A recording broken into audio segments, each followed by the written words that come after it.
Atau kalau ringkas boleh nanti boleh Ringkas. Kalau ringkas ini bisa cepat pertanyaannya. Langsung ke pertanyaan. Langsung pertanyaan. Bismillahirrahmanirrahim. Assalamualaikum warahmatullahi wabarakatuh. Teman-teman Ustaz, saya Dewi Suta, saya Komnas HAM. Singkat saja Ustaz, saya menyampaikan hal-hal apa saja yang membolehkan seorang istri menggugat cerai seorang suami.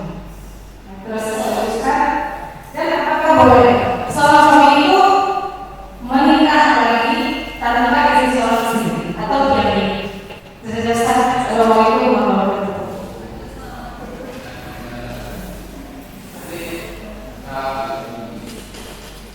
cerai itu jadi agama itu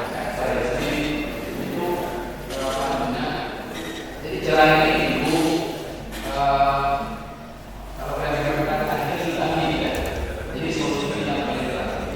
Jadi ketika seseorang mungkin tidak bisa lagi sesekat maka ini jalan keluar itu talaknya boleh istri menentukan gitu saja. Tapi kalau ditanya satu-satu saya tidak bisa jawab. Mungkin lanjut dari nama jadi gitu. Jadi ketika si suami tidak lagi menaikkan hak maksudnya, nah dia tidak lagi membutuhkan hak untuk membeli dan dia tidak lagi membutuhkan oleh suami pada akhirnya ada kewajiban seorang suami pada istri. Nah ketika dia sudah mulai melalaikan tapi tidak serta-merta ketika suami melalaikan kewajiban sebagai seorang suami dia tidak lagi menaikkan hak dan bukan anak-anak. Ini tidak serta-merta sesuai dengan keadaan. Jadi Allah mengatakan wajib kita lima kalau ahli juga sekali itu tidak boleh. Nah jadi kalau sudah ada indikasi bahwa suami sudah mulai berkeluarga, pernikahan kali ini lah, jadi pokoknya kali ini lah kita sudah mulai kelihatan ya dari ngomong yang pengen jadi dalam bersama kan ada banyak kewajiban yang sudah mulai jalan. Ini ada namanya mediasi. Nah yang mediasi yang paling atas setelah itu keluar. Nah ini ada satu. Jadi kalau dia sudah atas sebelum mati boleh. Nah kita buka. Atau misalnya dia sudah mulai apa saja keluar dengan berdiri. Jadi ada sesana-sesana. Dan yang sesana itu bagi jangan berdebat di sini tidak semua suami saya dulu nama dari tapi sebagai ilmu yang mana jauh bakatnya untuk saya jadi bakatnya ego maka saya senang sama ceweknya jadi bakatnya cara untuk mereka pun jadi orangnya karena memang karakternya kalau membuat orang karena yang menjadi orang dia suci dinasihati maka yang dinasihatikan orang yang dia hormati siapa yang dinasihati yang terjatuh mungkin keluarganya nah kalau sudah dinasihati juga dia tidak berubah dan tidak ada yang lagi berubah tidak ada yang tidak bisa maka dalam diri itu kenapa? Nanti kita bicara masalah-masalah. Karena kalau dikeluarkan masalahnya berusaha. Jadi belum tahan waktu terganggu karena ini dan seterusnya. Nah, makanya kalau sudah sedikit keluar, sedikit boleh kita. Kalau tidak ya, kalau masih bisa lagi bisa. Nah, balik lagi kita ini kasus kita ya. Nah, ini soal masalah cintanya ngobrol juga adalah jadi itu tidak tapi kan ada hal-hal yang sifatnya kalau kita tak sedikit tapi sekarang kita sudah berkeluarga kita harus dari sini dan objek jadi no amin nah sekarang juga dan yang kedua Apakah ada seorang suami itu menikah lagi saya tidak ya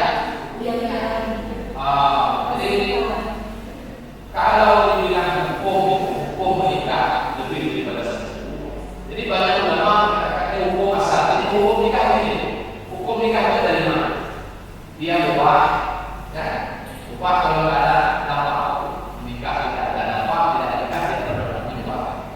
Nanti nikah itu bisa jadi sebenarnya itu kalau masalahnya lebih besar daripada masalah nikah. Ya, dan kalau tidak nikah tidak ada masalah. Tapi kalau nikah masalahnya maka sebenarnya nikah. Ya. Nah nanti bisa jadi nikah itu wajib. Wajib itu kalau tidak nikah ada masalah. Dan kalau nikah ada maka ini nikahnya wajib. Tapi nanti ada masalah nikah itu makruh. Kalau misalnya kalau tidak nikah ada kemungkinan itu masalah. Dan kalau nikah ada kemungkinan ada masalah. Nah jadi itu makruh. Kenapa? Karena mewajibkan kalau nikah masalah.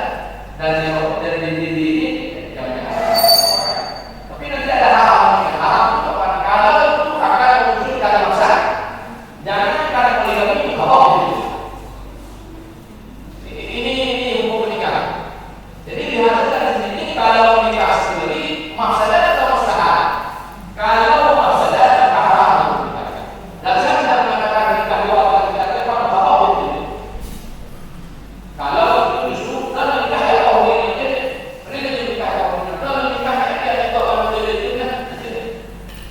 Jadi kalau nikah itu kan masalah. Dan masalah itu bukan hanya pada orang, juga pada yang nikah yang kepada turunannya.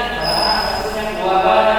Jadi hanya pada kita orang menikah ini bukan kita sendiri bicara keluarga harga diri mau macam kompleks sekali. Nah kalau itu akan membawa kesadaran ke haram. Jadi itu umumnya. Nah, baik soal ini dari dulu. Ada. Habis. Mungkin sama pada kau tak apa. Singkat saja. Assalamualaikum warahmatullahi wabarakatuh. Saya menanyakan harga nafkah seorang suami untuk istri bagaimana? Ustaz itu berapa? Jadi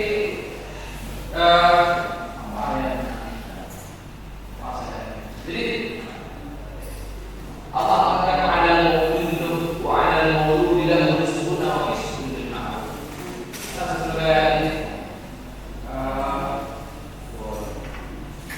Jadi intinya itu dia mengikut kepada Allah, kan?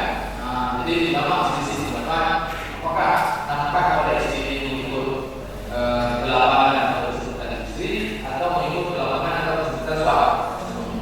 Jadi ada yang mengatakan mengikut kelapangan dan kesulitan istri, ada yang mengatakan mengikut kelapangan dan kesulitan suami.